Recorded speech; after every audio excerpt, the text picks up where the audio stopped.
Today we're going to be creating a bridge using Blender's Array modifier and Surface Deform modifier. The first thing we're going to want to do is create the base plank that goes underneath the bridge. This is a crucial part of the modeling process, as you will need to apply loop cuts along the length of the plank in order for the array modifier to work. Next, you duplicate the base plank and then add in the plank that goes on top of the bridge, the first plank that goes on the top of the bridge.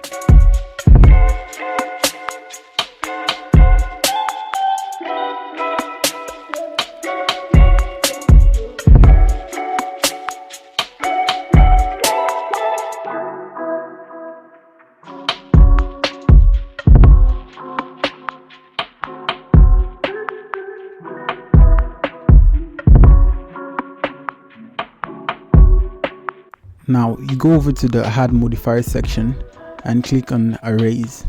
Then here you put the direction on the factor X, factor Y, factor Z. You put the direction you want it to go in.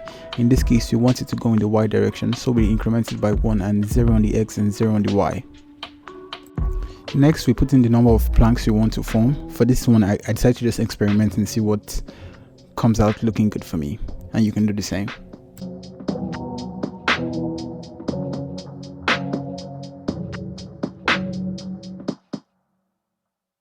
Next, you're going to want to duplicate the base plank, as it's also going to be used as the planks that goes on the edge of the bridge.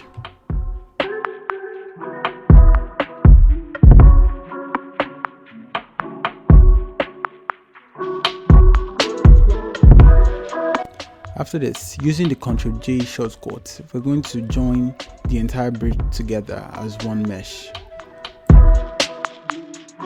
First, be sure to add in an empty mesh and use it as the axis of rotation. Next, we're going to add the Surface Deform modifier.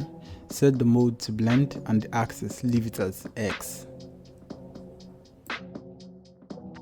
Then you head over to the transform of the mesh and set the X axis to 45. For some reason, I tried playing around with it to see what values could give me like the bridge centered and straight, but 45 was the only way I could get it to work. So just set it to 45 and then we go on from there. After that, you apply the modifier and rotate the bridge in the direction you want it to face. And there you go, now you have the base of the bridge. From here, you can just go on duplicating and modeling the other parts of the bridge. That's going to be it for this video. You can stick around and watch me complete this bridge, but if you have any questions, be sure to leave it down in the comments below. Don't forget to hit the like button so you keep seeing more of my simplified Blender tutorials. Or subscribe so you get notified the moment I post my next video. Thank you.